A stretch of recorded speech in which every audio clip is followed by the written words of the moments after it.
श्री सरस्वती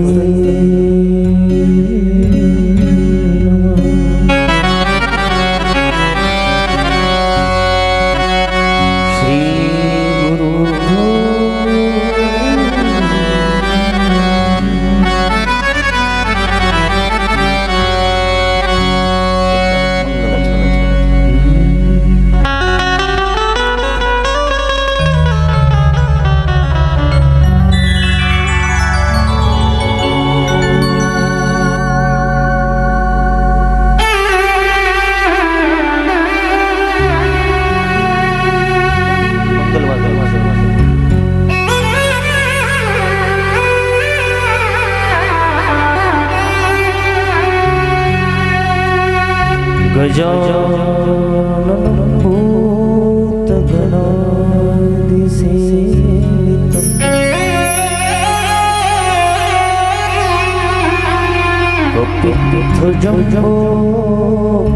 कपित्थजम्बोफलचारुभक्षणं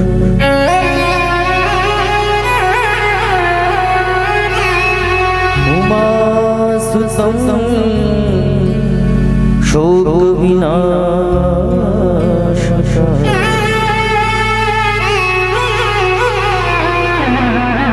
नमामि विघ्नेश्वरपादपङ्कजम्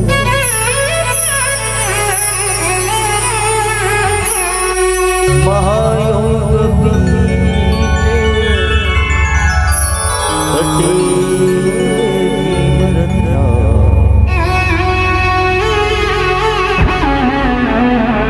वरं पुण्डरीकाय दातु मुनीन्द्रैः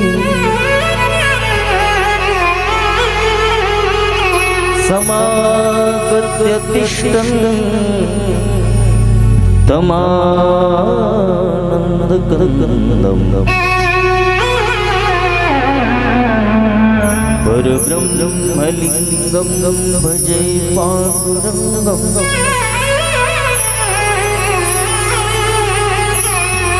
अलङ्कापुरी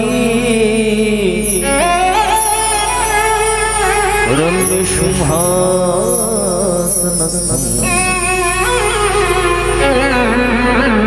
पदाम्भोजतेजस्फुरतिप्रदेशं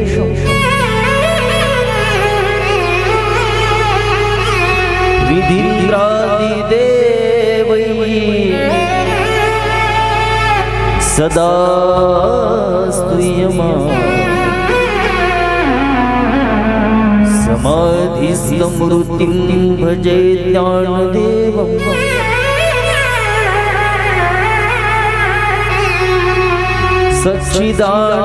सच्चिदानन्दरूपाय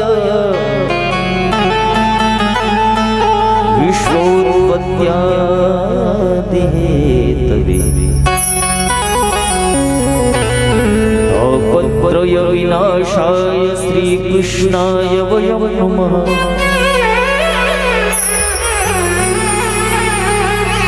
गुरुर्ब्रह्मा गुरुर्विष्णु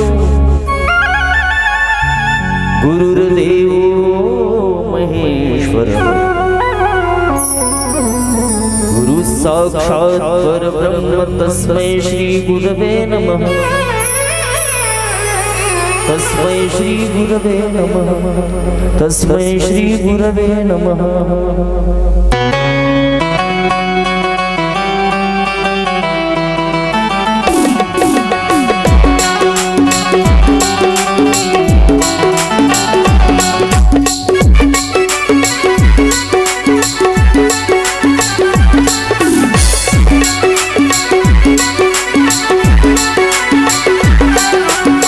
राधे राधे गोविंद गोविंद राधे राधे गोविंद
Oh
राधे श्याम। बस बस महाराज।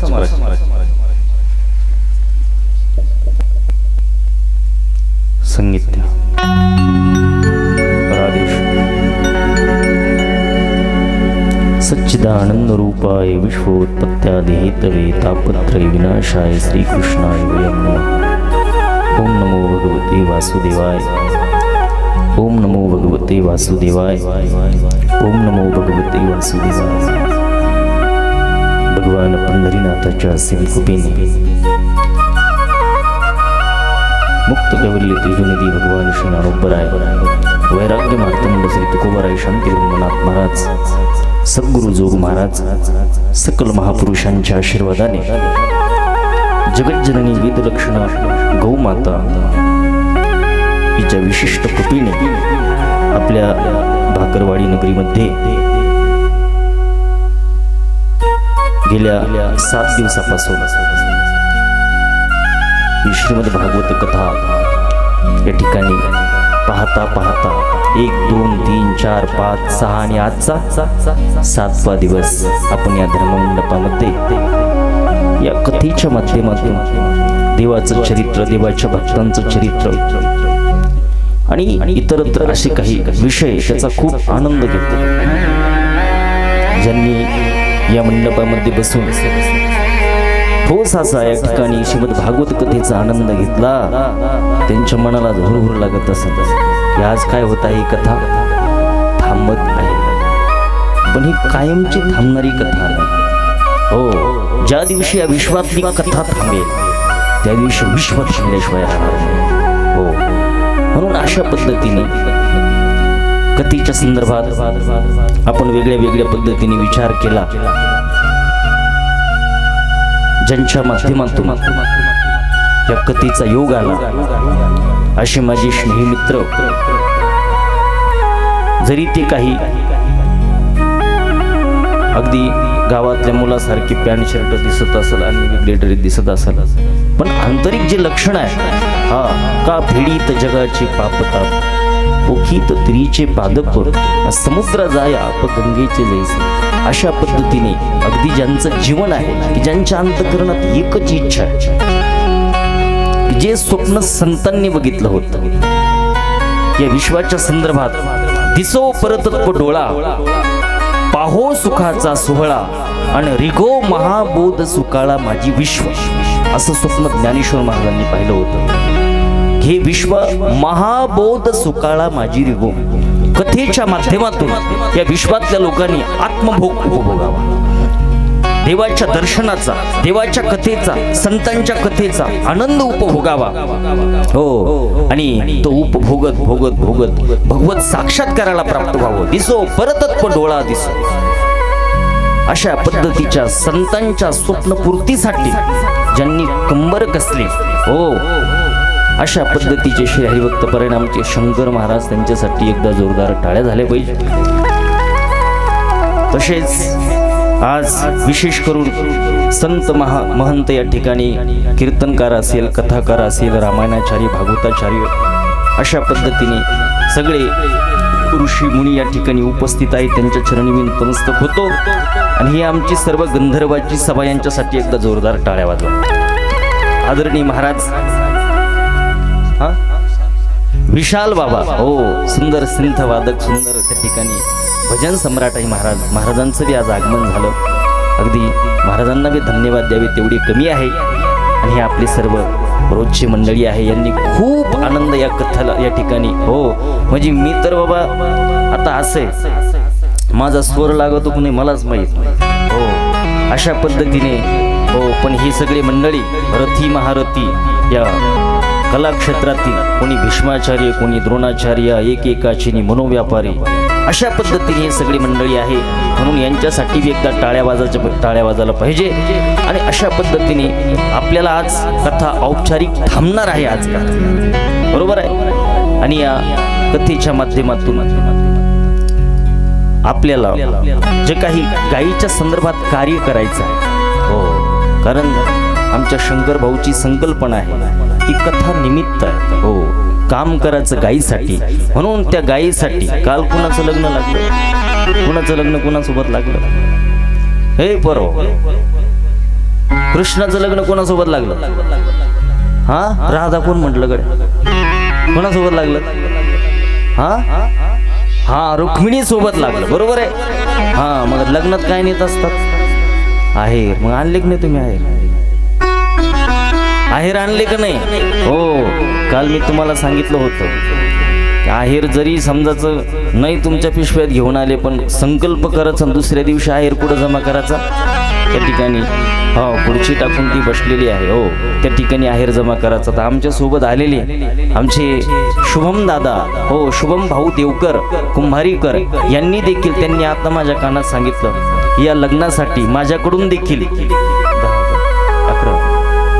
10,000 रुपयाचा आहेर त्यांनी या ठिकाणी अगदी मला माझ्या कानात सांगितलेलं आहे. त्यांच्यासाठी एकदा जोरदार टाळ्या झाल्या पाहिजे. तुमच्या आहेर घोषित करता का नाही तुम्ही? त्या म्हणतात तुमचं करा तुम्ही पहिला घोषित, कारण तुम्ही काल प्रतिज्ञा केली होती. असंच तुमचे आहेर देखील घोषित केले पाहिजे. हो, देवाला आहेर दिल्याने हो मग आपल्याला आहेराची कमी पडत नाही जीवनामध्ये. हो असतो. अशा पद्धतीने या कथेच्या संदर्भात आपण चिंतन करत होतो. काल आपण गोकुळामध्ये गेलो होतो, काल आपण राजस्थानमध्ये सुद्धा गेलो होतो मीराबाईचं चरित्र पाहत पाहत. हो, अशा पद्धतीने हे नुसती कथा ऐकायची नाही, ही कथा नुसती ऐकायची नाही. हो, जोपर्यंत ही कथा आपल्या जीवनात उतरत नाही, आपण कथा जगत नाही, तोपर्यंत आपल्या जीवनामध्ये परिवर्तन येऊ शकत नाही. म्हणून हे जे भक्त आहे, ज्यांचे आपण चरित्र पाहतो, गोपिकांचं जीवन पाहतो, तशा पद्धतीने आपण जीवन जगलं पाहिजे. हो, ते कसं त्यांनी काही असं लगेच संसार सोडून दिले नाही, कुंभात जाऊन बसल्या नाही. त्या पण कापूस वेचित होत्या, त्या पण सोयाबीन काढीत होत्या, त्या पण शेतातलं काम करत होत्या, त्या पण घरचं काम करत होत्या. हो, आणि बघा आपल्या सांप्रदायिक जेवढे भक्त झाले, त्यांनी आपल्या वंश परंपरेनं चालत आलेले काम कधी थांबवले नाही, लगेच संन्यास घेतले ना. हो, 99% असे महापुरुष संप्रदायाचे की ते सगळे ग्रस्त आश्रमीचे बाह्यदृष्टी. तुम्ही तेर ढोकीचे गुरुबा काका यांनी काय वंश परंपरेनं चालत आलेले मडकी घडवणं बंद केले का? आमचे सेना महाराज यांनी कठीण करणं बंद केलं. कोणताही साधू, अहो आमच्या सावता महाराजांनी तर सगळे शेतीतच देवाला पाहिलं, कांदा मुळा भाजी आणि अवघी विठाबाई माझी. म्हणजे कोणत्याही संतांनी परंपरेने आलेले चालत आलेले काम थांबवले नाही. फक्त काय केलं त्यांनी, हो की या इंद्रियाचे विषय बदल. जसं डोळ्याने आपण रूप पाहत बसतो या संसाराचं, किती रूप पाहिलं आपण जन्मल्यापासून, रूप संसारालाच निहाळत आलो. पण ही कथा सांगते आता संसाराला नाही पाहिजे, मग कुणाला पाहिजे? डोळे भरून या पाहिन तुझे रूप. हो, किंवा आता दृष्टी पुढे ऐसा चितूर आहे. आजपर्यंत आपण या इंद्रियातून संसाराचा उपभोग घेतला, डोळ्यांनी संसाराचं रूप पाहिलं, जिभेनं संसाराचे विषय उपभोगले. किती खाल्लं बरं आतापर्यंत जिभेनं? किती चहा प्याला असेल? एक माता बघीन किती चहा प्याला असेल, किती प्याला असेल? काय बाबा गिनती होऊ शकते काही तणाने. किती साखर खाल्ली असेल, किती कांदे खाल्ले असेल. प्रत्येक इंद्रियाच्या संदर्भात तसे चिंतन करून बघा. पण ही कथा सांगते आता आपली इंद्रिय विषयात रमता कामा नाही. आपण ती सर्व इंद्रिय देवाकडे लावली पाहिजे. आपलं अंतकरण, आपलं चित्त, आपण चित्ताच्या अंतकरणाच्या माध्यमातून देवावर प्रेम केलं पाहिजे. गोपिकांनी काय केलं? देवा माझे मन तुझे चरणी, देवा माझे मन तुझे चरणी, देवा माझे मन तुझे चरणी, देवा माझे मन लागो तुझे चरणी, देवा माझे मन लागो तुझे चरणी. संसार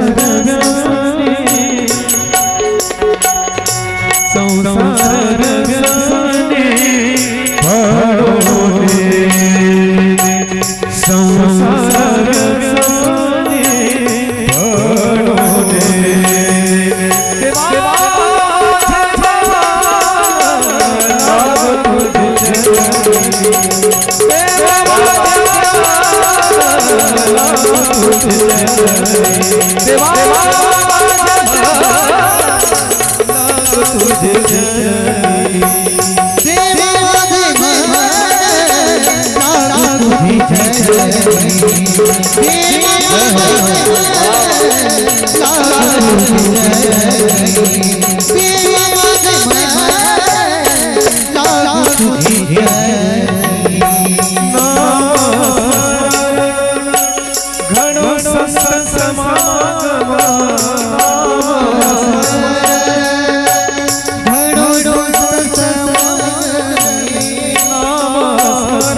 म्हणजे आपलं मन, आपलं अंतःकरण आजपर्यंत जे आपण संसाराला दिलं होतं, जे संसारावर प्रेम करत होतो, तिथून ते काढायचं आणि देवाच्या ठिकाणी समर्पित करायचं, देवाच्या चरणात. म्हणजे आपल्या अंतःकरणाचा विषय परमात्मा झाला पाहिजे, देव झाला पाहिजे. ज्या वेळेला आपल्या प्रेमाचा विषय देव होतो, त्यावेळेला त्याचं वेगळं चिंतन करण्याचं काम पडत नाही, त्याचं ऑटोमॅटिक चिंतन होतं. कारण चिंतन माणूस त्याचं करतो की ज्याच्यावर आपण प्रेम करतो. प्रेम, आपल्या प्रेमाचा विषय देव कधी होतो? ज्या वेळेला आपण देवाच्या भक्तांच्या कथा ऐकतो, आपण गोपिकांच्या कथा ऐकतो. आणि प्रेम देवावर केलं पाहिजे महाराज. प्रेम हे सूत्र देवावर करण्यासाठी प्रेमाची निर्मिती. आपण संसारात म्हणत असतो त्यांचं आमच्यावर लय प्रेम, हे साफ खोटं वाक्य. काही प्रेम नाही, काही नाही. हो, ते प्रेम आहे ना, ते स्वार्थाच्या पोटातून ते प्रेमाचा जन्म झाला. स्वार्थ हटला की प्रेमाचा परिणाम दुःखात येत असतो, धोक्यात येत असतो. हे जे गमासूचे रडाचे गाणे चालू, जितके काय गाणे प्रसिद्ध आहे, हे धोक्याचे, म्हणजे तिथं धोक्याची घंटी, धोक्याचं सूत्र आहे. प्रेम कोणावर केलं पाहिजे? देवावर केलं पाहिजे. प्रेमाचा प्रतिमोबदला देव कशा पद्धतीने निभवतो, त्याच्यावर जर प्रेम केलं तर तो सुद्धा आपल्यावर प्रेम करतो. अशी किती उदाहरण आहे. मला सांगा, व्यवहारामध्ये असं कधी घडलं का? असं कधी घडलं का? दोन मित्राचं लय आपसात प्रेम आहे, खूप प्रेम आहे दोन मित्राचं, आणि एका मित्राच्या इच्छापूर्तीसाठी दुसऱ्या मित्राने त्याच्या पत्नीची भूमिका केली. घडलं असं कधी? लय प्रेम आहे. म्हणतात ना, ते स्टेटस ठेवतात. हे काय? मैत्रीच्या विश्वातला काय हा माणूस राजा आहे, मैत्रीच्या विश्वातला अमुक असं ठेवता स्टेटस. पण तुमच्यावर संकट आल्यावर कळलं तुम्हाला मैत्रीच्या विश्वातला राजा आहे का काय? तो पक्का धोकेबाज राहतो, पण उगाच चालायचं असतं. हो, असं कधीच घडू शकत नाही, व्यवहारात घडलंच नाही आजपर्यंत. हो, पांडवाकडून सुद्धा द्रौपदीची ती इच्छा पूर्ण नाही झाली. तिच्यावर ज्या वेळेला संकट आलं, तिला कळलं पती सुद्धा कामाला येत नाही. मग संसाराचं सूत्रच असेल. पण जरी व्यवहारात त्या गोष्टी शक्य नाही की एखाद्या मित्राच्या इच्छापूर्तीसाठी दुसऱ्या मित्राने त्याच्या पत्नीची भूमिका केली, असं शक्य नाही. पण आमच्या भक्तिविश्वात तसे घडलेले, आमच्या भक्तिविश्वात तशा घडलेल्या घटना प्रसंग सांगितला म्हणजे तुमच्या लक्षात येईल. एकदा भगवान कृष्ण आणि अर्जुन असे फिरायला निघाले. कोण? कृष्ण आणि अर्जुन असे उपवनात फिरायला निघाले. 5000 वर्षापूर्वीचा काळ आहे. असलं सुंदर त्या ठिकाणी, हो, इतकं वन ते उपवन इतकं सुंदर होतं. अशा पद्धतीचा धबधबा तिथं, हो, असे हरण मोर त्या ठिकाणी असे, हो, ते म्हणतात ना बांबूच्या बेटात, अशा पद्धतीने ते लावून घ्या तुम्ही सगळं. असा धबधबा त्या ठिकाणी, असा आंब्याला मोहर आलेला आहे. वसंत ऋतू सगळीकडे फुललेला आहे. जिकडं तिकडं असं सुंदर वातावरण आहे. असं पाणी खळखळ वाजत आहे, हो, असं झरा चालू आहे. असं सुंदर वातावरण आहे. म्हणजे एकंदरीत एकदम रोमॅन्टिक वातावरण, हो, आजच्या भाषेत सांगायचं एकदम रोमॅन्टिक वातावरण. आणि फिरायला दोघच गेले फिरायला. असलं सगळं पाहणं चालू होतं. मग अशी सेल्फी घेतात ना, सेल्फी, हो. जेव्हा अर्जुनाने मोबाईल काढला, त्याला वाटलं अरे इतक्या सुंदर ठिकाणी आलो, पण येताना जरा एक चुकीच केली. काय चुकी केली? कृष्णाला आणायच्या ऐवजी जर तिला आणला असता. कुणाला? तिला कोणाला? हा, तुम्हाला कळालं. देवाला आणण्याच्या ऐवजी जर सुभद्रेला आणला असतं तर मग काय करता आलं असतं? काय करता आलं असतं? सेल्फी घेता आली असती. इकडे जाऊन सेल्फी. असं अर्जुनाचा भाव सांगतो बरं का. त्यावेळेला कशाचं काय म्हणा, पण एक भाव त्याच्या अंतःकरणात. या ठिकाणी सुभद्रा असती तर आणखीन आनंदामध्ये हजारो पटीनं वाढ आली असती, आनंद घेता आला असता. असं त्या ठिकाणी अर्जुनाच्या मनात आलं. आणि महाराज अर्जुन देवाचा प्रेमी भक्त. किती प्रेम आहे अर्जुनावर, किती प्रेम आहे. अर्जुनासारखं प्रेम देवावर, म्हणजे जितके भक्त झाले सगळ्या भक्तांमध्ये खरं प्रेम देवाने अर्जुनावर केलं. ज्ञानेश्वर महाराज म्हणतात, जे ज्ञान, जे ब्रह्मज्ञान आईला नाही सांगितलं, वडिलाला नाही सांगितलं, आपला भाऊ बळीभद्राला नाही सांगितलं, आपली पत्नी लक्ष्मीला नाही सांगितलं, ते ज्ञान देवाने अर्जुनाला सांगितलं. किती अर्जुनावर प्रेम. आणि अशा अर्जुनाच्या अंतःकरणामध्ये त्या ठिकाणी सुभद्रेच्या संदर्भात त्या ठिकाणी इच्छा निर्माण झाली. तसं भक्ताच्या अंतःकरणात इच्छा होत नाही. कारण आपल्या भक्तीला इच्छेनं ते कलंकित करत नाही कधी. असे भक्त असतात. पण सहज सगळं वातावरण पाहून सहजच इच्छा निर्माण झाली. या ठिकाणी सुभद्रा पाहिजे होती, या ठिकाणी सुभद्रा पाहिजे होती. असं अर्जुन त्या ठिकाणी चिंतन करू लागला. देवानी त्याचा चेहरा पाहिला. चेहरा पाहून मन वाचवण्याची त्याला चांगलंच महाराज, त्याला सगळं ज्ञान येते. सगळं त्याच्या ठिकाणी सगळं चेहरा पाहिला की ते हृदयात काय चाललं, नाही हृदयातच राहत होते. ईश्वरच सर्वभूतानां हृदयेशार्जुन तिष्ठति. इच्छा व्हायच्या अगोदर ती इच्छेचा साक्षी असतो तो.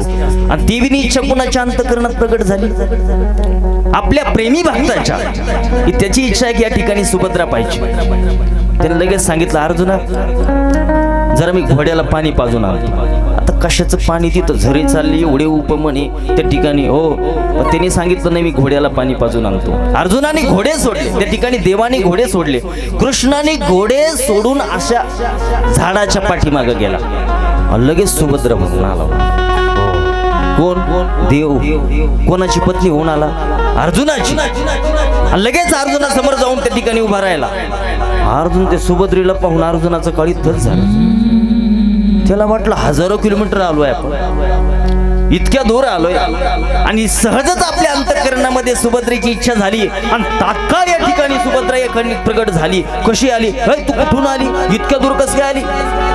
अचानक कस काय आली? त्यांनी सांगितलं, तुम्ही माझी आठवण केली ना, तुमने पुकारावर हम चले आहे. असं नाही म्हटली ती, हो, पण तुम्ही मला स्मरण केलं तुमच्या अंतःकरणामध्ये, मला लगेच संकेत कळले, मी आले.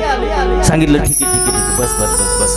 बसली. हो, आता अर्जुनाची खूप इच्छा होती. सुभद्रा आली त्या ठिकाणी बसली. देव गेलता कुठं? घोड्याला पाणी पाजायला, हो. आणि मग त्यांनी दोघांनी मस्त, मग आता तिथं काय केलं हे काही लिहिलेलं नाही. तिथं त्यांनी ज्ञानेश्वरीचं पारायण केलं का गाथ्याचं पारायण केलं का त्या ठिकाणी काही प्रार्थना केली का त्या ठिकाणी ध्यान केलं का चिंतन केलं हे काही लिहिलेलं नाही इथं. पण त्यांनी आपले 10-15 घटक निमिष मिनिटं वेळ त्या ठिकाणी व्यतीत केला, हो.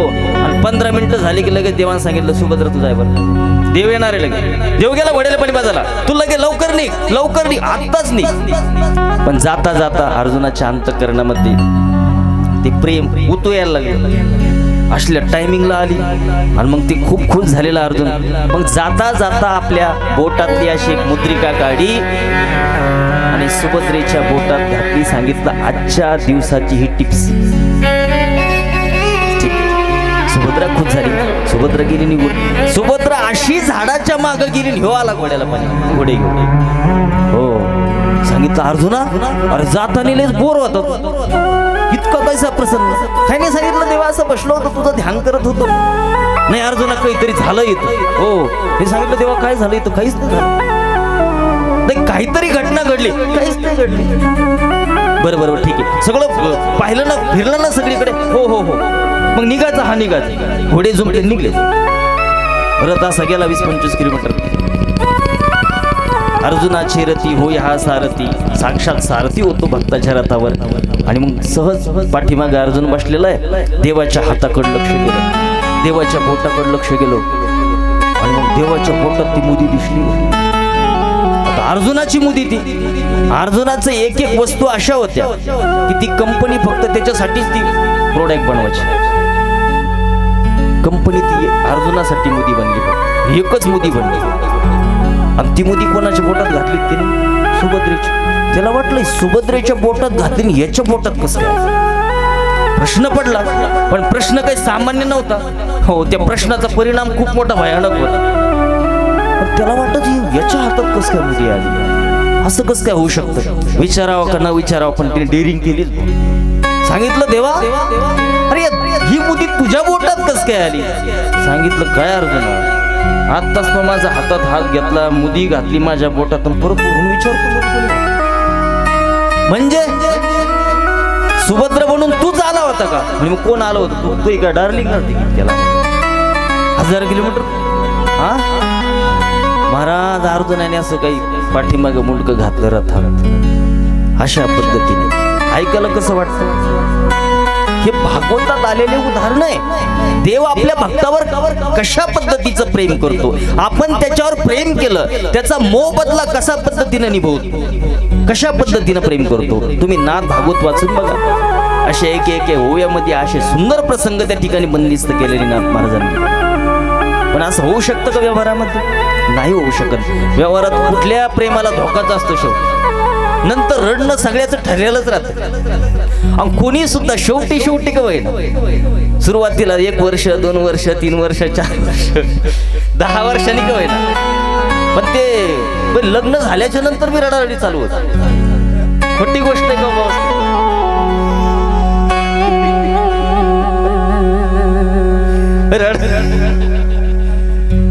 रडारडी. हो कारण संसारावर प्रेम करा. तुका म्हणे देवा विण केला क्षणतो मिथ्या. एका देवाला सोडून तुम्ही कुणावर बी प्रेम करा त्याचा परिणाम धोकाच येणार. त्याचा परिणाम दुःखच येणार आहे. त्याचा परिणाम महाराज हो आपल्याला हो डिप्रेशनच येणार आहे. अशा पद्धतीने ही कथा सांगते की संसारी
संसारात कसं राहायला पाहिजे? संसारात तर राहायला पाहिजे, पण पद्मपत्र मीमांसा, जसं पाण्यात कमळ राहतं पण कमळात पाणी राहत नाही, अशा पद्धतीने संसारात राहिलं पाहिजे. त्यावेळेला संसार बांधित नाही. पण संसारात जर आसक्त झालं मग संसार बांधून मारतो. संसार काय करतो? बांधून खुंदळतो संसार. हो, आणि ते बी चांगल्या चांगल्याला खुंदळलं महाराज संसारात. चांगल्या मोठाल्यानीवर हात करून दिले संसारामध्ये. हो, ज्या तुकोबारायांचं नाव घेतात संसार थरथर कापाचा, काळ थरथर कापाचा. आरंभ काळात ते सुद्धा तुकाराम महाराज म्हणतात की संसाराच्या तापे तापलो मे देवा, करिता या सेवा कुटुंबाची, संसाराचा धाक निरंतर आम्हासी, मरण बले बरे काय अवकळायसी, हिने मत भोगविल्या खाणी, नसता छंदू लाविला म्हणी. हो, कुणी? या संसाराने. तुका म्हणी हिने बहु नाडीली शाळा. असला संसार आहे. संसार बांधून मारतो जीवाला.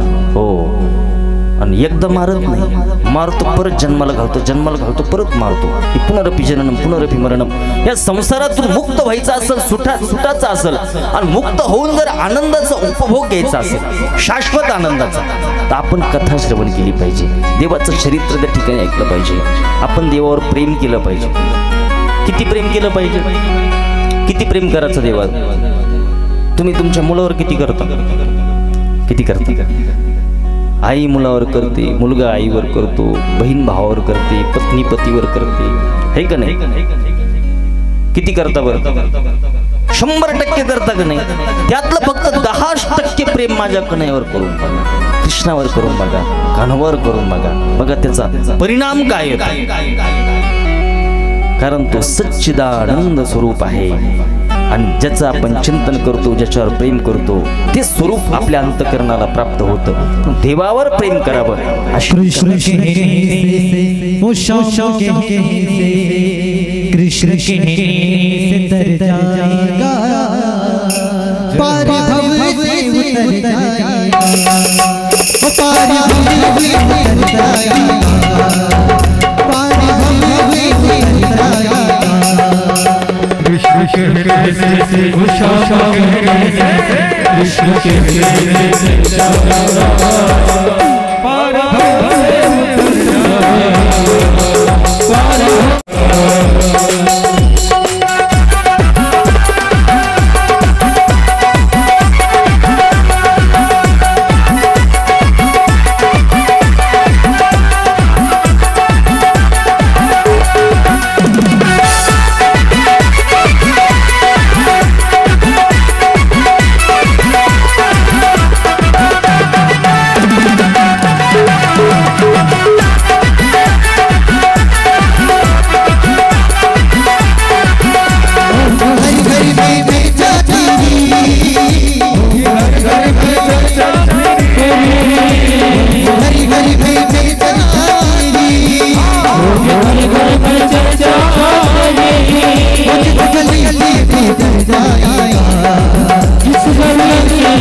कृष्णाचं भजन केलं, रामाचं भजन केलं. हो, ही कथा निष्कामी बनवतात माणसाला, निष्कामी बनवतात. आणि प्रसिद्धी विश्वात त्याचीच होती महाराज, की विश्वानी कथा ऐकावी, आपण धर्म कार्य करावं आणि त्याच्या पाठीमागे कुठलाही उद्देश नाही, काही स्वार्थ नाही. हो, असं ज्याचं जीवन आहे त्याची शेवटी देव दखल घेतल्याशिवाय राहत. हनुमानजीची समग्र विश्वात पूजा होते, चारो जुग परताप तुम्हारा. हो, आणि महाराज सध्या कलियुगाचे राजेच हनुमानजी. असं काम नाही. मारुति नंदन सुन लो मेरी पुकार, पवन सुत विनती बारंबार, पवन सुत विनती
निष्काम काम आहे.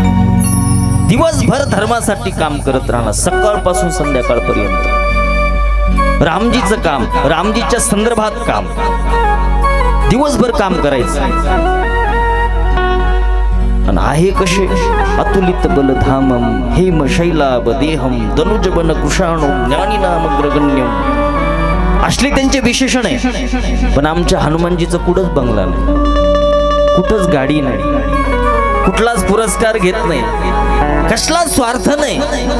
फक्त या विश्वामध्ये रामजीसाठी, धर्मासाठी, गायीसाठी, या गोष्टीसाठी काम करत राहणं, म्हणून त्यांची प्रसिद्धी. म्हणून शाकेत धामाला जात असताना रामजीने सांगितलं, हनुमान माझा मोठा मुलगा आहे, त्याला गादीवर बसून. हो, अयोध्येमध्ये हनुमान गडी ही सगळ्यात मोठी गादी. त्या गादीने जवळजवळ सप्तद्वीपती पृथ्वीचं त्या ठिकाणी मार्गदर्शन, अशी पॉवरफुल गादी. आणि अशा मेन गादीवर हनुमानजीला बसवलं का? कारण हनुमानजीने त्या कर्माच्या पाठीमागे काही स्वार्थ नाही. हनुमानजीचा दिवसभर काम करत राहायचं आणि संध्याकाळी अंजनी माईच्या चरणापाशी जाऊन झोपायचं, दिवसभर रामाचं काम करायचं. अशाच व्यक्तीला यश भेटत असतं, अशाच व्यक्तीची प्रसिद्धी होत असते, अशाच व्यक्तीची दखल देव घेत असतो आणि शेवटी मग तो चमत्कार होतच असतो, त्याचं कल्याण झाल्याशिवाय राहत नाही. हो, अशा पद्धतीने आपण देखील आपले आंतरिक असे भाव, देवाच्या संदर्भामध्ये वेगळे वेगळे भाव आपण त्या ठिकाणी स्फुरित झाले पाहिजे. आपण बी देवासंबंधाने अशा पद्धतीच्या वेगळे वेगळे कल्पना केल्या पाहिजे. आपण बी देवाशी संबंध जोडले पाहिजे. आपण संसाराशी संबंध तोडून देवाशी संबंध जोडण्यासाठीची कथा आहे. तू गुरुबंधू पिता, तू आमची इष्ट देवता, तुची सदा रक्षता आपदी आमोते. संसाराशी संबंध तोडून देवाशी संबंध जोडण्यासाठीच ही कथा आहे.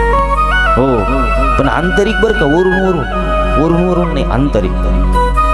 नाही तर मग चालू परिवाराचं बी सगळी परिस्थिती कोलमडून जाईल. वरून तर सगळ्यावर प्रेम करायचं, पण वास्तविक प्रेम देवावर करायचं, अशा या कथेचा आदेश आहे. आणि ते प्रेम केलं ना, आपण काल बघितलं ना, रुक्मिणीने सहजच देवाची कथा ऐकली, देवाच्या गुण ऐकले आणि देवावर प्रेम करायला सुरुवात केलं. अंतकरणात संकल्प केला की देवा, मला पतिरूपाने तू मिळाला पाहिजे. लहानपणापासून जगदंबेची उपासना केली, वास्तविक प्रेम केलं. शेवटी परिणाम झालाच. तो झाकण झुल्या मंडोळी बांधून आला होता. कोण? शिशुपाल्या मंडोळी बांधून आलं. हो, पण मंडोळी बांधून आलेले त्या ठिकाणी मंडपात देवान त्याचा कार्यक्रम केला. तो आला बी आणि घेऊन गेला, फरार झाला. असा देव टायमिंग शॉट हाणत असतो भक्तासोबत. प्रल्हाद महाराजाला किती त्या ठिकाणी महाराज सहन करावं लागलं, भयानक. आणि जर भक्ती जर आपल्या अंतःकरणामध्ये प्रगट झाली तर सहन करण्याची शक्ती सुद्धा त्या भक्तीच्या पोटातून जन्माला येत असते. तितिक्षा, हो, सहन करण्याची शक्ती. हो, माणूस सगळं पीत राहतो, अपमान पीत राहतो. और जो सहाते ही अपमान को वो प्राप्त करते ही भगवान. आजपर्यंत भगवत साक्षात्कार त्याच व्यक्तीला झाला की धर्मासाठी ज्यांनी आपलं जीवन डावावर लावलं, त्याची निंदा झाली, त्याला नाव ठेवले, त्याचा अपमान केला, पण या सगळ्या गोष्टी तो पीक पुढे गेला, तो थांबला नाही आणि थांबायला नाही पाहिजे. ज्यांनी आपल्या हातात धर्म कार्य घेतलं त्याला विरोध तर होणारच, त्याची परेशानी होणारच. श्रेयांसी भाऊविघ्नानी संकट येणारच. संकट लोक नसते आणत, संकट देव आणत असतो. स्वतः संकट देव आणतो. का? कारण पदोपदी त्याची परीक्षा पाहत असतो. हा टिकतो का मधूनच पळत. ज्ञानोबरावर कमी संकट आले, भिक्षा मागायला गेले लोकांशी टाकले. तुकोबरावर कमी संकट आले का? पण त्या काळामध्ये इतके संकट आल्याच्या नंतर इतके संकट आले महाराजावर. अशा परिस्थितीमध्ये जर महाराज थांबले असते, या समग्र विश्वातले उत्सव सुरुवात होण्याच्या अगोदरच थांबले असते. सुरुवातच नसती झाली. आमचा छत्रपती राजा जर थांबला असता तर आपण काय माहित अस्तित्वात असतो का नाही, आणि आपण वेगळ्या पद्धतीनं असतो, ते या गोष्टी सांगू शकत नाहीत. म्हणून धर्म कार्याचं, धर्माचं सूत्र ज्यांनी आपल्या हातात घेतलं त्यांनी थांबायचं नसतं, कारण त्याच्या पाठीमागे साक्षात हनुमानजी असतात. ज्या ठिकाणी कथा असते ना, तुमच्या सगळ्याच्या अगोदर हनुमानजी इथे येतात. दिसतात का तुम्हाला? दिसले का हनुमानजी? या ठिकाणी हनुमानजी विराजमान आहे. यत्र यत्र रघुनाथ, ज्या ज्या ठिकाणी कृष्णाची कथा असते, हनुमानजीची त्या ठिकाणी रामाची कथा असते, संतांची कथा असते, कुणाची? देवाची, संतांची. त्या त्या ठिकाणी हो हात जोडून हनुमानजी विराजमान झालेले असतात. म्हणून बघा, उत्तरेत सुद्धा जे काही मोठाले आमच्या मुलुक पिच्चू महाराजांची ज्या ठिकाणी कथा होती, तिथं हनुमानजीला बी आसन लावलं जातं. हनुमानजीला, कारण असा भाव असतो. आणि आमच्या महाराजांना साक्षात हनुमानजी दिसते, असे मोठे अधिकारी. आणि जिथं हनुमानजी कोणी?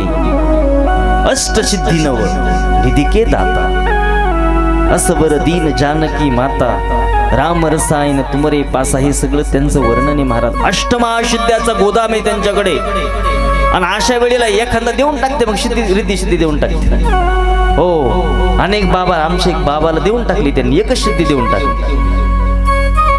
तर समग्र विश्वात त्या बाबाची पूजा होत आहे.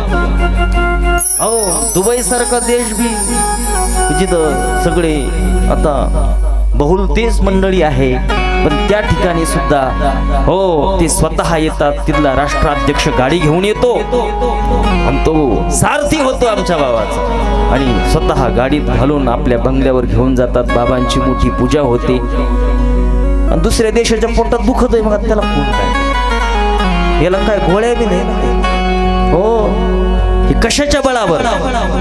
ज्याचं प्रमाणिक काम आहे, जो धर्मासाठी ज्याने जीवन वाहून घेतलं पण त्यांच्या अनेक पिढ्याला तो संघर्ष करावा लागला, तपश्चर्या करावी लागली. 4, 5, 6, 9व्या पिढीत यश आलं. म्हणून आपण थांबायचं नसतं, थांबायचं नसतं. अशा पद्धतीने ही कथा कधी थांबणार नाही. आपल्याला आता कथेकडे वळायचं, कारण आज निरोप समारंभ आणि सगळे सत्कार समारंभ, सगळ्या गोष्टी 2-2 शब्द बोलणारे आहे सगळे मंडळी.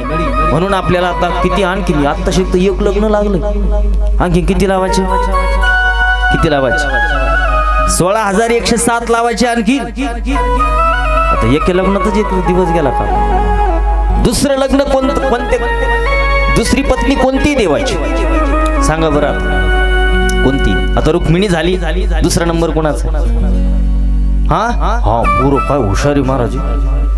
हा हो, सुभद्राने सत्यभामा म्हटले ते. हा सत्यभामा आहे दुसरी. सत्यभामा कुणाची मुलगी आहे? कुणाची मुलगी? सत्राजित राजाची मुलगी. एका दिवसाची गोष्ट आहे, एका दिवसाची गोष्ट आहे. हो, एकदा जरा म्हणा बरं काहीतरी भजन, थोडं सांगतो, पटापटा सांगतो. आणि सुदामजी सांगून आपण थांबणार आहे. देवाचे 2-3 लग्न लावा, 2-3 तर लावायचे जातात.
ऐकायची का मग?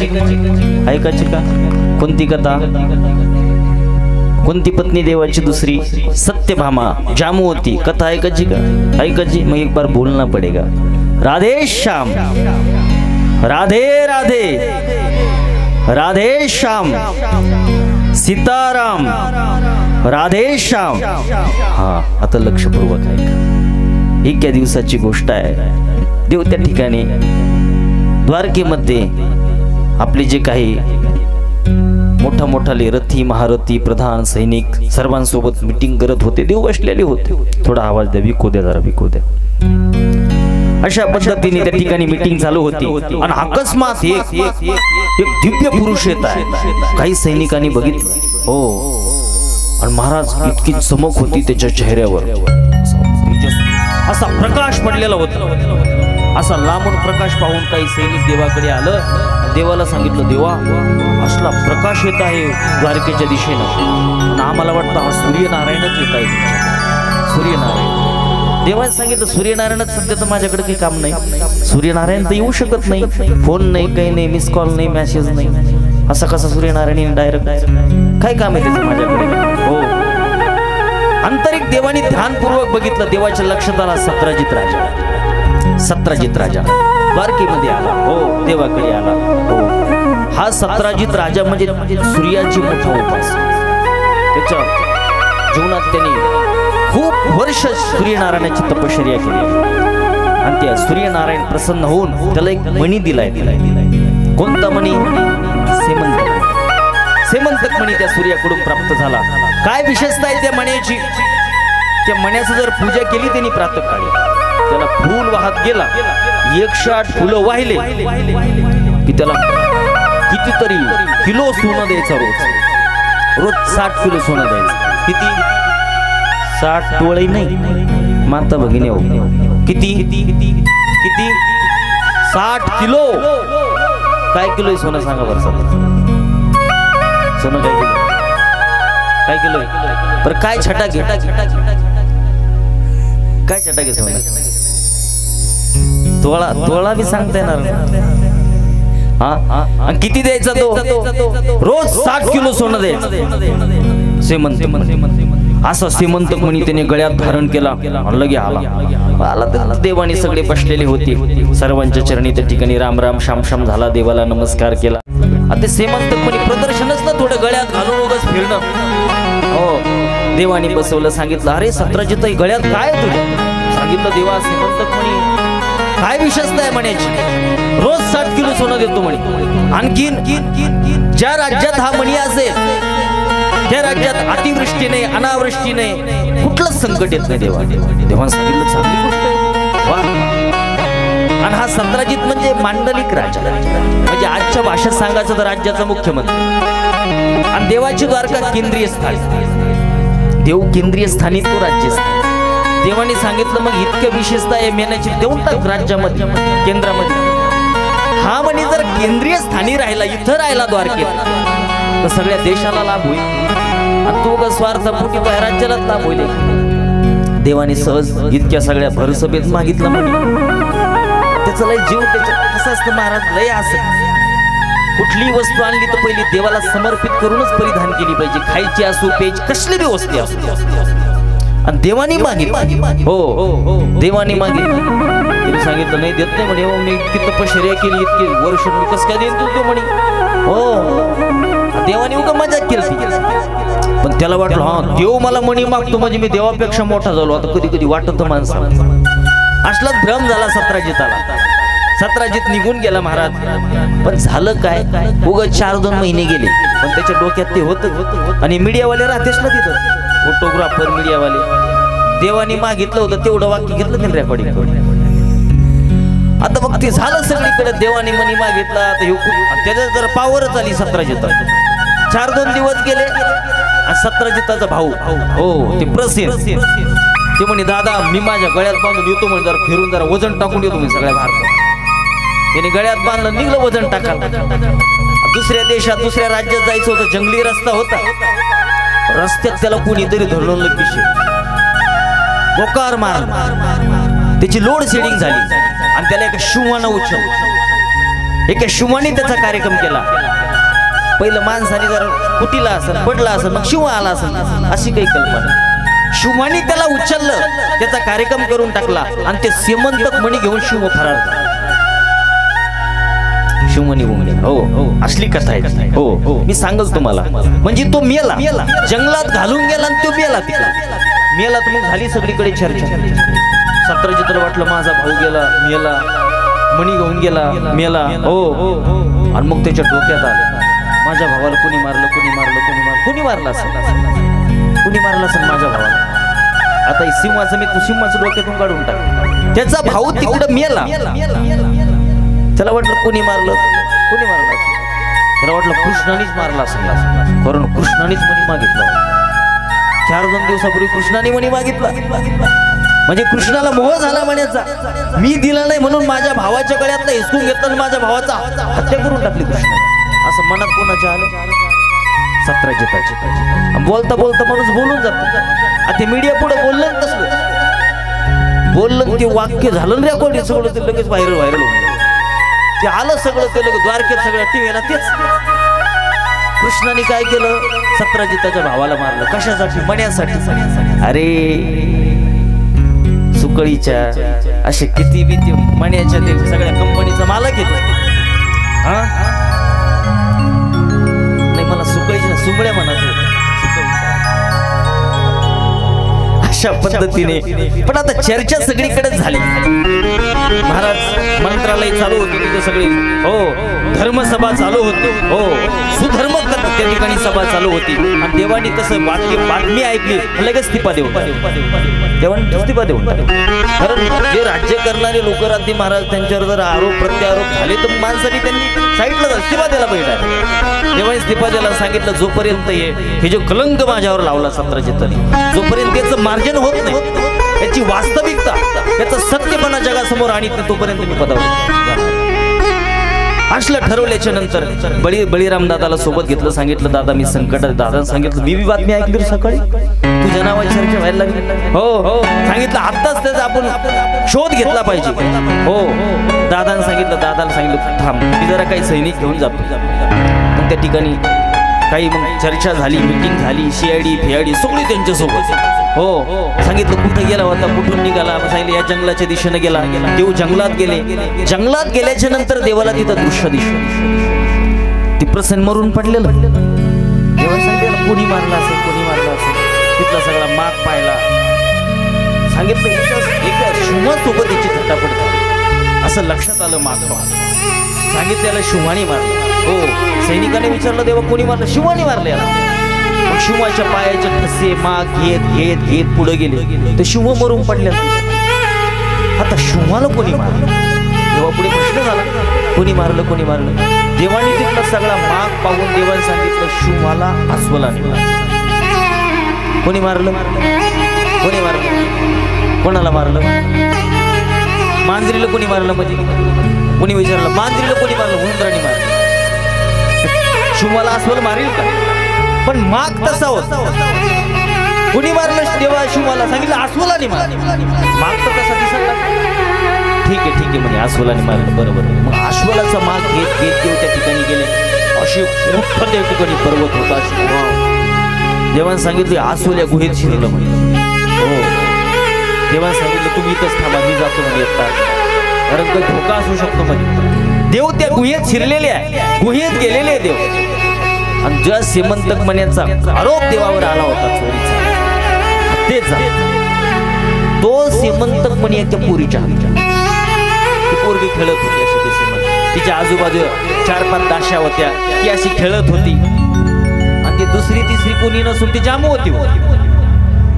ती खेळत होती. देवानी मणी पाहिला. तिला सांगितलं पोरी मणी देऊन. कारण देवाला राग आला होता. चर्चा देवाची सगळी उगाच आरोपाची चर्चा चालू होती. आणि मग त्याला पाहून महाराज एखादा नवीन पुरुष त्या गुहेत शिरला म्हणजे ती लागलेला किंचाळाला मोठ्याने.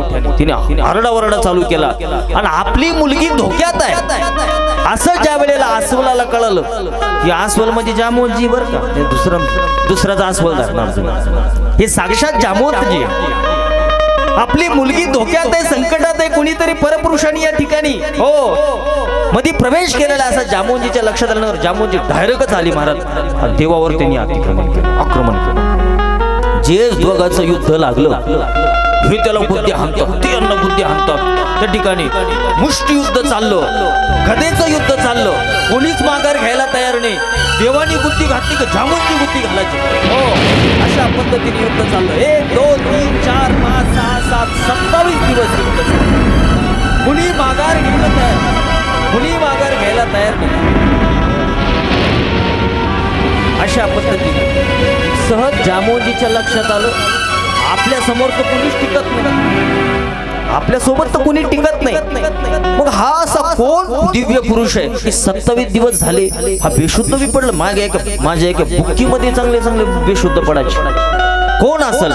मग देवाच्या ठिकाणी चिन्ह त्या ठिकाणी दिसायला लागले हृदयावर हो, अंतःकरणावर. महाराज त्या ठिकाणी भृगु ऋषीचे जे काही लातीचं पायाचं चिन्ह होतं, मग त्या ठिकाणी अनेक जे चिन्ह देवाच्या ठिकाणी असते त्या ठिकाणी चक्राचं चिन्ह, हे सगळे चिन्ह दिसायला लागले. जामोजीला वाटलं कोणीतरी देवता असली पाहिजे. मग हात जोडे जामोजींनी सांगितलं प्रभू तुम्ही कोण आहे, तुमचा परिचय द्यायला पाहिजे. मग त्या ठिकाणी अशी प्रार्थना केल्याच्या नंतर हो नीलांबुज श्यामल कोमलांगम सीता समारोपित वाम भागम पाणो महासायक चारु चापम नमामि रामम रघुवंशनाथम. धनुष्यधारी रामजी त्यांना दिसलेले भगवान कृष्णासोबत. भगवान कृष्णामध्ये साक्षात रामचंद्र प्रभूचं दर्शन झाल्याच्या नंतर त्या ठिकाणी साष्टांग दंडवत केलेला आहे. जामवंतजींनी सांगितलं प्रभू आपण आपण येतो तुम्ही सांगायचं. अरे तुला सांगायला टाइम तरी दिला का? तू आल्या आल्याचा अटॅक केला माझ्या. सांगायला ऐकून तर घ्यायचं माझं. देवा लागलं आणि रक्त निघलं, कृष्णाचं रक्त निघलं बरं 4-5 ठिकाणी. यास का लीला केली? कारण राम अवतारामध्ये जामवंतजींनी एकदा युद्धाची इच्छा केली ती रामचंद्र प्रभू सोबत. रामचंद्र प्रभूने सांगितलं सध्या माझे कायदे वेगळे, मी एक वचनी, एक बाणी, एक पत्नी, मित्राचा घात करणार आणि मित्रासोबत लढणार हे अवतारात ही इच्छा पूर्ण करीन कृष्ण अवतारामध्ये असं सांगितलं होतं त्या काळात. म्हणून त्या ठिकाणी जामवंतजी सोबत युद्ध केलं. सांगितलं प्रभू माझ्याकडून अपराध झाला. मग त्या ठिकाणी रक्त जिथं जिथं पट्ट्या लावल्या सगळे बसले, दोघं बसले. मग त्या ठिकाणी मग मोठे फळं खाण्याचे मिष्टान्न त्या ठिकाणी देवासमोर प्रगट केलेले, सुंदर देवाला स्नान घातलेले, कपडे परिधान केलेले, देवाला ओवाळलं, देवाचं औक्षण केलं. सांगितलं देवा हा प्रसाद ग्रहण करा. देवाने सांगितलं प्रसाद ग्रहण करतो पण मला घाई काय अरे माझ्यावर आरोप लागले मरणाचे. माझ्या सगळे मीडियाला महाग चालू आहे सगळी चर्चा, मला लवकर हा मणी घेऊन जाऊ दे. सांगितलं देवा मणी काय, आम्ही आमचं जीवन तुम्हाला समर्पित करू, मनीच काय मागता तुम्ही? आणि आम्ही मणी द्यायसाठीच मी तयार आहे. पण देवा या मनीच्या पाठीमागे एक अपेक्षा होती. थोडा आवाज कमी करायचा, थोडं किंचित. राम राम राम राम. हा काय इच्छा होती जामवंतजी? काय इच्छा होती? हा असं इतका खूप छान, खूप छान. म्हणजे व्याख्यान करत असताना इतका आणि भजन चालू झालं म्हणून द्यायचं परत. अशा पद्धतीने हो सांगितलं जामवंतार काय इच्छा होती. पण इच्छा उच्चाराच्या अगोदर देवा तुमचं लग्न गिग्न झालं का? देवाने सांगितलं कालच झालं. कोणासोबत? रुक्मिणीसोबत. जाऊ दे म्हणे देवा मग माझं मनोरथ काही कामाचं. अरे सांग ना काय? ज्या वेळेला मणी हा मला प्राप्त झाला मी माझ्या मनात असा संकल्प केला होता की हा मणी त्याला देईल की जो माझ्या मुलीशी लग्न करेल. ज्यामुळे सांगितलं भगवान कृष्ण सांगितलं काय हरकत, देऊन टाक ना तुझी मुलगी मला. देवा मग एक पत्नी, अरे ते राम अवतारात होतं, एक पत्नी फेकपत्नी काही नाही येत. तू किती सांग ना, आणखीन 2-4 असले देऊन टाक, लग्न करायला तयारच. सांगितलं देवा म्हणजे माझ्या मुलीसोबत लगेच लग्न लावून टाक म्हणे, कशाला उशीर करतो म्हणे. मग त्या मण्यासोबत जामवंतजीला बी ती जामवती जी काही होती मुलगी तिचं त्या ठिकाणी लग्न लावलेलं आहे. सेमंतक म्हणे. मग त्या बायकोला तिकडं नेऊन सोडलं. देव पहिला गेला 17 जिताकडे. हो 17 जिताकडे गेला. त्याला सगळं CID फिआयडी ईडी फिडी सगळे नेले. ते साग दाखवले, फोटो बिटो माग सगळे काय घेऊन गेले. 17 जिताला सांगितलं हे बघतो चांगलं नाही केलं. बळीराम दादा तर धमक्या देत होते, माझ्या भावावर आळ घेतला, याला एकदा ठोकून काढला. सत्राजितला एकदा हाता घालून काढणार आणि ती मीडिया पुढेच बोल ती बातमी व्हायरल होते. सत्राजितनं ऐकल्यापासून ते जेवणच करीत. बळीराम दादाला सगळं विश्व घाबरतं महाराज. आणि मग छातीचे ठोके वाढले सत्राजित. मनी तर भेटला, वास्तविकता तसं वेगळी झाली पुढं. आणि आपण विनाकारण देवावर आरोप केला, विनाकारण देवावर आरोप केला, अशा पद्धतीचा शोक करू लागला सत्राजित. आणि आपलं काही खरं नाही. एखाद्या दिवशी बळीराम दादाच्या हातात आलो की कार्यक्रम होणार आहे आपला, की भीती त्याच्या डोक्यात होती. पण तो लय हुशार होता सत्राजित. त्याला वाटलं देवाला प्रसन्न करायचं, बळीराम दादाला बी आपलं काहीतरी सोयरीक त्याच्यासोबत जोडून टाकायची. गेला देवाकडे गाडी, सांगितलं या राम राम श्याम श्याम बसा बसा. सत्राजित कसं काही नाही केलं, काय नाही म्हणे. देवा एक अभिलाषित एक इच्छा घेऊन आलो. सांगितलं बोला ना. माझी इतकी सुंदर मुलगी आहे देवा. कोणती? आत्ताच सांगितलं ना तिचं नाव सत्यभामा. बघा मुलं माझी सुंदर मुलगी सत्यभामा आणि तुम्हाला देण्याची इच्छा आहे माझी. सांगितलं देऊन टाक ना. म्हणजे बघा आपली मुलगी दिली की देव काय होईल, जवळ होईल. मुलगा ना एकच मुलगी आणि एकटी मुलगी असल्यानंतर सगळी प्रॉपर्टी जवळचीच राहते. देवाला माहित होतं आज ना उद्या हे म्हणतात म्हणे आपल्याकडेच येणार आहे ना. मग आताच कशाला मागायचं, देवाला नाही मागितलं. मग त्या ठिकाणी सत्यभामेसोबत देवाचं सुंदर लग्न लागलं. किती लग्न झाले मोजिले का? किती झाले? 5. रुक्मिणी सोबत लग्न झालं, जामवती सोबत लग्न झालं, सत्यभामे सोबत लग्न झालं. नंतर ते सत्राजित गेलं त्याच्या राज्यात. एकदा देवानी वस्तू मागितली तर दिली पाहिजे, नाही तर मग घात होत असतो.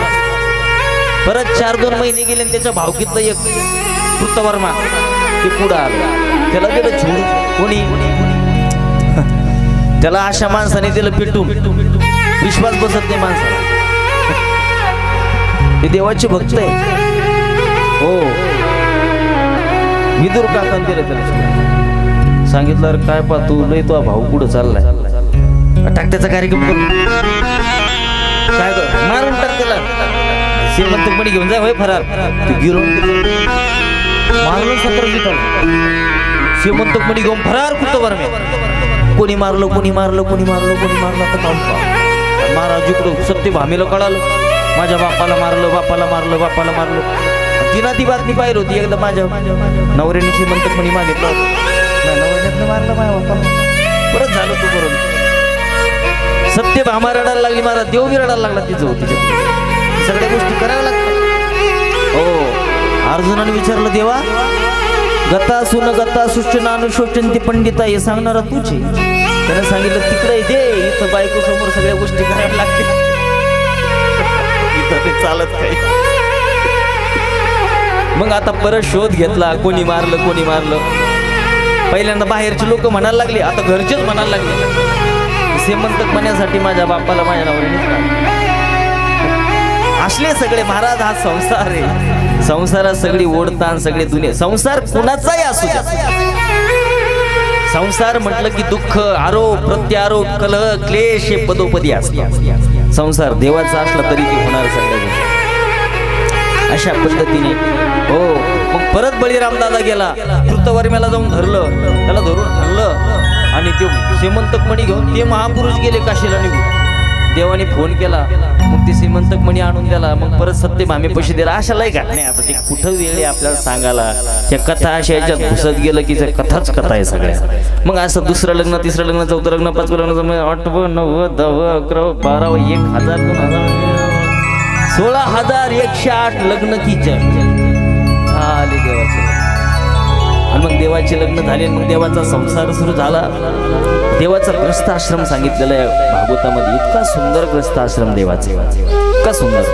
प्रातःकाळी देव 3 वाजता उठायचे, सगळ्या पत्न्यांना घेऊन स्नानाला जायचे नदीवर. स्नान करून आल्याच्या नंतर त्या ठिकाणी हो पंचकर्म देव करायचे, पंचयज्ञ करायचे. हो मग देव बी त्या ठिकाणी सकाळी सकाळी प्रातःकालीन पूजा करायची. कोणाची पूजा करत असेल बरं देव? तुम्हाला वाटतं देव कोणाची पूजा करतो? हो देव हा संतांची पूजा करतो.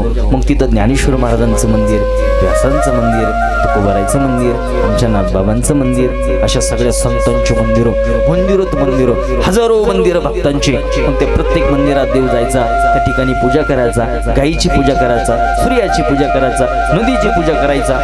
अशा पद्धतीने पूजा करत मग परत देवाचा त्या ठिकाणी संसार चालू व्हायचा. अशा पद्धतीनं असे महाल होते. एकेकीचा महाल किती मोठा होता माहितीये का? रुक्मिणीचा महाल केवढा होता? 800 एकर मध्ये बंगला होता रुक्मिणीचा. एका पत्नी 800 एकर मध्ये असा बंगला होता महाराज. किती? 350 तळी बंगला होता सोन्याचा एकीचा. तसाच सत्यभामेचा, तसाच जामवतीचा. असले बंगलेच बंगले, नुसते बंगले. मग अशा पुष्पवाटिका त्याच्यामध्ये असं रथोन सोन्याचे घोडेन हेन काय असले पुष्पक विमानं तिथं. असली देवाची श्रीमंती होती. असला सुंदर त्या ठिकाणी ग्रस्त आश्रम देवाचा होता. पण लग्न झालंय पण देवाला मुलगाच आली समस्या. आता किती बायका, किती पर एखादीला झाला पाहिजे ना. 16,108 पत्नी. युतीला बी होईना. 1 वर्ष झाले, 2 वर्ष झाले, 3 वर्ष झाले, 4 वर्ष झाले, 5 वर्ष मुलगाच व्हायचा. काय झालं? हा, साम शिवाची पूजा केली नाही असं लक्षात आल्याच्या नंतर सगळ्या पत्न्यांना बसवलं, मोठं अनुष्ठान केलं, मोठ्या पद्धतीने अनुष्ठान केलं आणि साक्षात शंभू बाबा प्रगट झाले. बोलिये भगवान शिवजी बाबा की जय. प्रभू या भक्ताला तुम्ही पुकारलं, सांगितलं शंभू बाबा काहीतरी कृपा करा आमच्यावर. मग देवानी कृपा केली शंभूला. मग काय झालं? मग एकीला 10 मुलं, एक मुली इतके. आता लगेच पास तुम्ही फोटोला, तुम्हाला वेळ नाही. मग असा देवाचा प्रपंच त्या ठिकाणी सुंदर प्रपंच चालू होता. आणि मग देवाचा एक मित्र होता, त्या काळात. कोण? त्याचं नाव श्रुदामा आहे. कुठं राहतो हा श्रुदामा? देवाचं मस्त त्या ठिकाणी द्वारकेमध्ये मोठा आनंदात ग्रस्त आश्रम चालू होता. आनंद घेत होता देव. चक्रवर्ती सम्राट राजा होता, द्वारकेचा राजा होता. हजारो विशेषण लावून देवाला पुकारल्या जायचं, बोलल्या जायचं, त्याची प्रार्थना केली जायची. आणि देवाचा लहानपणचा गुरुकुलातला मित्र, गोकुळातला मित्र श्रुदामा. त्या काळात हा श्रुदामा गुजरातमध्ये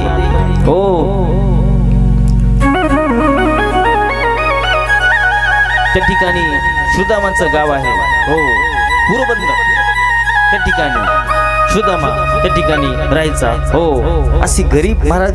श्रुदामाची परिस्थिती अतिशय गरीब. 4-5 मुलं श्रुदामा, अतिशय गरीब. श्रुदामाची पत्नी आहे सुशीला. जसं नाव आहे तसं काम आहे तिचं. अंतःकरणाने एवढी पवित्र आहे. पण गरिबी असली महाराज. 5-5 दिवस श्रुदामाची चूल पेटत नव्हती. उंदीर सुद्धा श्रुदामाच्या घरी येत नव्हता, कारण त्याला माहिती तर काहीच नाही खायला. इतकी गरिबी. आणि असे दिवस आले महाराज श्रुदामावर. 5-5 दिवस झाले श्रुदामाला मुली भिक्षा वाढत नाही. संध्याकाळी श्रुदामा यायचे, आपल्या पत्नीला म्हणायचे, अगं लोक आता चेष्टा करतायत. गरीबाची कधी चेष्टा करू नये महाराज. गरिबी खूप विचित्र असते. कुठल्या गरीबाची आपण चेष्टा नाही केली पाहिजे. बायको म्हणायला लागली, पत्नी म्हणायला लागली, सुशीला म्हणू लागली, आपण तर खोटं बोलतो यात. रोजच मुलाला खोटं बोलतो. आज एकादशी आहे, सोमवार आहे, पाणी पिऊन यांचे दिवस चालू आहे.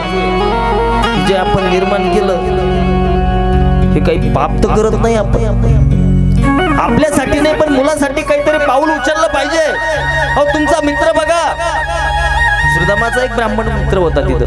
तो राजाकडे जातो, राजाच्या स्तुत्या करतो, त्याला राजा त्या ठिकाणी सोन्याचे हार देतो. मी बी तसं करा ना. पण श्रुदामानं सांगितलं नाही, मी माझ्या एका देवा वाचून मी इतरांची स्तुती करणार नाही. जर स्तुती कराल तर मला ब्रह्महत्येचं पालक. मी एका देवा वाचून दुसरी कोणाची स्तुती करणार नाही. पण हे पाऊल उचलावं लागणार आहे. खूप महाराज श्रुदामाची एकनिष्ठ भक्ती नाही करणार. पण मग आता मुलांचं कसं करायचं असे प्रश्न उपस्थित होते. त्या ठिकाणी श्रुदामा कसा तरी वेळ मारून नेत होता. पण महाराज आपल्या भक्ताचं सगळी चिंता देवाला असते. एकदा देव त्या ठिकाणी ब्राह्मणाच्या रूपात आलेले. ब्राह्मणाच्या रूपात देव आले आणि नेमकं सुदामा भिक्षेला गेला आणि त्या ठिकाणी सुशीला समोर जाऊन देव त्या ठिकाणी हात जोडून म्हणू लागली, भिक्षाम देही, हे जगदंबे भिक्षा दे. हे सांगितलं, अरे बाबा ब्राह्मणा, भिक्षा द्यायला मस्त इच्छा आहे भिक्षा देणे, पण घरात काही नाही ना, घरात काही नाही. हो, सांगितलं घरात काही नाही. अगं सुशीला, तुझ्या घरात जे ते कुणाच्याच घरात आहे. हो महाराज, सुशीलाच्या आणि सुदामाच्या घरात काहीच नव्हतं, पण भक्तीचा त्या ठिकाणी पूर होता, चिंतनाचा, नामस्मरणाचा. आपल्या घरात सगळं असतं, फक्त तेवढंच नसतं. बाकी सगळ्या गोष्टी असतात, सगळ्या भरून असतील. हो, साखरेचे, शेंगदाण्याचे, हो सगळे डबे भरेल राहते, पण भक्ती नसते. देव आतमध्ये प्रवेश केलेला आहे. सांगितलं, अगं सुशीला, तू किती श्रीमंत आहे, तू कुणाची पत्नी, तुला अंदाज नाही. सांगितलं, कुणाची पत्नी? तुझा पती कोण आहे माहिती आहे तुला? हे जे द्वारकाधीश भगवान कृष्ण आहे, जगाचा मालक, तू याचा मित्र आहे. म्हणजे द्वारकेचा राजा आमच्या मालकाचा मित्र आहे. हो, आणि खरं सांग, अगं मी ब्राह्मण आहे, मी खोटा कसं बोलल? तुझ्या पतीला विचारून बघ आणि तुझ्या पतीला त्याच्याकडे पाठव ना, तो काय देणार नाही. सांगितलं, नाही बरं झाले भूदेव, तुम्ही मला सांगितलं. भूदेव तुमच्या चरणी नतमस्तक आहे. महाराज ब्राह्मणाच्या त्या ठिकाणी वेशातले भगवान कृष्ण निघून गेले. भिक्षाटन करून त्या ठिकाणी सुदामजी आलेले आहे. सांगितलं, काही मिळालं नाही ग सुशीला, आज पण काहीच नाही मिळालं. अहो, असं कुठपर्यंत दिवस काढायचे, काही ना काही केलं पाहिजे ना. कुणी वाढलंच नाही, लोक घरं लावतात मला पाहून. अहो, मी जे ऐकलं ते खरं आहे का? काय ऐकलं तू? तुमचा मित्र भगवान कृष्ण आहे, द्वारकेचा राजा तुमचा मित्र आहे. हो सुशीला, पण तुला कोणी सांगितलं नाही? मला कळालं. हो, मित्र आहे, माझा मित्र आहे, लहानपणचा माझा मित्र आहे, लोंगोटिया रे माझा लहानपणचा. मग आपल्यासाठी नाही, पण आपल्या मुलाबाळासाठी तुम्ही पाऊल उचललं पाहिजे ना, काहीतरी केलं पाहिजे ना. म्हणजे अहो, तुम्ही संकटात आहे, अतिशय संकटात आहे, आणि ते म्हणतात ना, मित्र कसा राहतो संकटात, कसा राहतो, गारव्यासारखा म्हणतात.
गारव्यासारखा असतो, बरोबर आहे. ज्या वेळेला आपल्यावर संकट येत राहतं, हो, आणि संकटाने आपलं जीवन तप्त होतं, तापतं, मित्र त्या ठिकाणी येऊन आपल्याला शीत करत असतो. हो, अशा पद्धतीने मग तुमचा मित्र जर भगवान कृष्ण असेल तर तुम्ही त्याच्याकडे गेलं पाहिजे. अगं कशासाठी? तुमच्यासाठी, माझ्यासाठी नाही, पण मुलांसाठी काहीतरी मागितलं पाहिजे ना. हो, हे बघ, आजपर्यंत मी काही मागितलं नाही, मागून मी माझी भक्ती कलंकित केली नाही. हो, मी मागू शकत नाही का सुशीला, मी मागू शकत नाही. बरं, मागू नका, जाऊन तर या, तो सर्वज्ञ त्याच्या लक्षात येईल. जाऊन तर या नुसतं. हो जाऊन येतो, नुसतं जाऊन येतो. अगं मला माझ्या मित्राकडे जायचं. तो राजा आहे. देवाकड, मित्राकड, संताकड, राजाकड खाली हाताने जायचं नसतं. आणि आपल्याकडं तर काहीच नाही. सांगितलं अहो 4-5 दिवसापूर्वी कोणीतरी पोहे दिले होते. ते पूर्ण नाहीये, ते तुकडे तुकडे पोहे आहे, मोठ भरच पोहे आहे. मी तसेच लपून ठेवले होते, तसेच बांधून ठेवले होते. आहे ना पोहे, मग तेवढे घेऊन जा ना तुम्ही. सांगितलं ठीक आहे, जातो बरं का, जातो. तेवढे पोहे घेतलेले आहेत आणि सुदामा महाराज निघाला. महाराज हो द्वारकेच्या दिशेनं सुदामा निघालेला आहे. हो हातात काठी आहे, कमरेला धोतर आहे आणि अशा पद्धतीच्या सुदामा हरे हरे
पद्धतीने सुदामा निघाले. आता पटकन न्यायचे सुदामा कुठं, लगेच द्वारकेत गेले. 2 मिनिटात आपल्याला थांबायचं. त्या ठिकाणी द्वारकेमध्ये सुदामा पोहोचलेले आहे. आणि ती द्वारका नगरी पाहिली. काय विलक्षण नगरी महाराज, सगळी चमचम चमचम सोन्यानी त्या ठिकाणी मोहरानी चमचम करणारी द्वारका नगरी. आणि या द्वारके नगरीचा राजा माझा मित्र आहे. किती अभिमान सुद्धा मला, हो किती आनंदित झाला. बघा माझा मित्र असा चक्रवर्ती सम्राट राजा आहे, पण माझ्यासाठी तो काना आहे. मित्र असतो महाराज, मित्र मित्र असतो. सुदामा त्या ठिकाणी, हो सुदामाची अशी परिस्थिती, हो की डोक्यावर पांगुट नाही, खाली एक धोतर, हातामध्ये त्या ठिकाणी काठी, आणि त्या ठिकाणी गल्लोगल्ली सुदामा फिरू लागले. विचारू लागले, का हो भूदेव, आमचा कानोबा कुठे राहतो, आमचा काना कुठे राहतो. काना? कोणता काना? अहो तो श्रीकृष्ण. मूर्ख आहे का ब्राह्मणा, काय बोलतोस? कुणाला बोलतो श्रीकृष्ण? कोण श्रीकृष्ण? अहो या द्वारकेचा राजा असं बोलत असते का त्याला? चल पुढा बाय, असं बोलू नको. हजारो विशेषण लावा लागतात. तो परब्रह्म परमात्मा आहे, राजाधिराजा आहे. हजारो विशेषण लावल्याशिवाय आम्ही नाव घेत नाही. तो कृष्ण म्हणतो डायरेक्ट. सांगितलं बाबा तो राजा आहे, पण तुमच्यासाठी माझा तो मित्र आहे ना. तो तुझा मित्र. अरे तुझा अवतार काय, तुझ्या सगळ्या गोष्टी काय, काहीतरी बोलतोस. चल पुढं वय. हो अशा पद्धतीने सुदामा दुसऱ्या गल्लीत तिसऱ्या गल्लीत. पण एका ब्राह्मणाला दया आली. सांगितलं या राज्याचा राजा तुमचा मित्र आहे. हो त्याचा महाल कुठे सांगितलं, असं या गल्लीत जा, असं वळा, परत पुढे जा, परत असं जा, परत पुढे जा, आणि मग ती महाल असते. सुदामा गेलेले आहे, असे द्वारपाल दोन उभे आहे. मग त्या द्वारपालला विनंती करू लागले, मला माझ्या मित्रापाशी जायचं आहे, तुम्ही माझी मदत केली पाहिजे. देखो देखो